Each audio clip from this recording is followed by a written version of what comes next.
കൂട്ടുകാരെ വന്നാട്ടെ നമുക്കൊന്നൊരു caramel cookies pudding തയ്യാറാക്കിയാലോ. Caramel ഫ്ലേവറിലുള്ള ഒരു ബിസ്ക്കറ്റാണ് ഞാനിതിന് ചൂസ് ചെയ്തേക്കുന്നത്. അതിനുശേഷം ബിസ്ക്കറ്റ് നല്ലതുപോലെ പൊടിച്ചെടുക്കുക. മിൽക്ക് മെയ്ഡും ബട്ടറും പാലും ചേർത്ത് നല്ലതുപോലെ ഇളക്കിയെടുക്കുക. അതിനുശേഷം ഒരു ചൂടാക്കിയ പാനിലൊഴിച്ച് നല്ലതുപോലെ ഇളക്കി നല്ല കൺസിസ്റ്റൻസിയിലാക്കിയെടുക്കുക.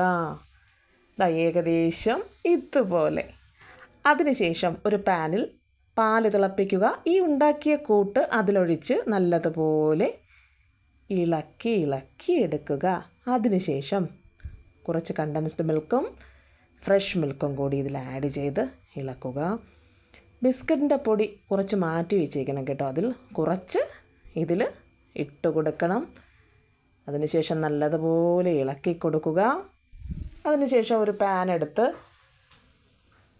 വെണ്ണയിട്ട് ചൂടാക്കിയതിന് ശേഷം ബാക്കിയുള്ള ബിസ്ക്കറ്റ് പൗഡറും കൂടി റോസ്റ്റ് ചെയ്തെടുക്കണം.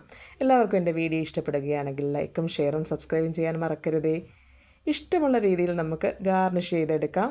ഫ്രിഡ്ജിൽ വയ്ക്കണം, ഫ്രീസറിൽ വയ്ക്കരുത്. ഒരു 3 മണിക്കൂറെങ്കിലും ഫ്രിഡ്ജിൽ വച്ചതിന് ശേഷം നമുക്ക് സ്വാദിഷ്ടമായ പുഡിംഗ് ഉപയോഗിക്കാം.